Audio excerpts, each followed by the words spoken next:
इगतपुरी तालुका म्हणजे पावसाचं माहेरघर. डोंगर दऱ्या, घनदाट जंगल, त्यामुळे निसर्ग संपदा, फळफुले याने इगतपुरी तालुक्याला देशात निसर्ग संपन्न तालुका म्हणून ओळखलं जातं.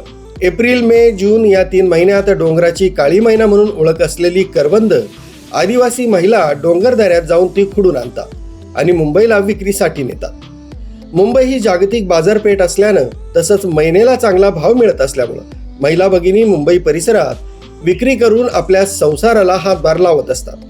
इगतपुरीची हक्काची गाडी म्हणून ओळख असलेल्या पंचवटी एक्सप्रेसनं या महिला मुंबई, कल्याण, ठाणे इथं प्रामुख्यानं विक्रीस नेतात.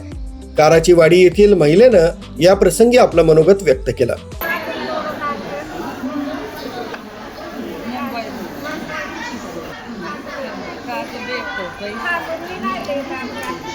राजू देवळेकर, न्यूज 7 मराठी, इगतपुरी.